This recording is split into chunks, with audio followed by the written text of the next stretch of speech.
ఏ వాట నీది? ఇప్పుడు వాళ్ళు కూడా వాళ్ళ అమ్మల మీద కేసులు వేయమంటారా? వాళ్ళు కూడా వాళ్ళ చెల్లెళ్ళ సొమ్ము తినమంటారా? అదే అసలు ఇప్పుడు శాసనసభకి వెళ్ళాలి, అది నీ బాధ్యత. ఎందుకు పెట్టావు పార్టీ? ఎందుకు ఎంచుకున్నావు ఓట్లు? తిన్న దొరక్క నువ్వు పార్టీ పెట్టకపోతే, నువ్వు పోటీ చేయకపోతే మా ఓట్లు ఇంకో వాళ్ళకి వేసుకునేవాళ్ళం, ఇంకో పార్టీని గెలిపించుకునేవాళ్ళం, మా గొంతు వాళ్ళ ద్వారా వినిపించేవాళ్ళం. ఇది ప్రజలు అంటున్న మాట, మనమనే మాట కాదు. అంటే ఇతను సభకి వెళ్ళకపోవడం ద్వారా జగన్మోహన్ రెడ్డి తన పార్టీ గొంతు నొక్కడం కాదు, ప్రజల గొంతు నొక్కడం కాదు, తన గొంతు దాంతో నొక్కుంటున్నాడు. తన గొంతు తాను నొక్కుకోవటాన్ని ఏమంటారు చెప్పు? సూసైడ్ కాదా? ఆత్మహత్య. ఇది పొలిటికల్ సూసైడ్ అన్నమాట. రాజకీయాల్లో హత్యలు ఉండవమ్మా, ఏముంటాయి?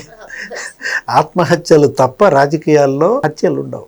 కనీస సానుభూతి కూడా ఇవాళ జగన్మోహన్ రెడ్డికి లేదంటే జనంలో కారణం ఇదే. పాపం సజ్జల రామకృష్ణారెడ్డి మరి ఆయన ఎంప్లాయ్ కదా, ఆయన జీతానికి ఆయన న్యాయం చేయాలి, లేకపోతే నెక్స్ట్ మంత్ జీతం అందదు.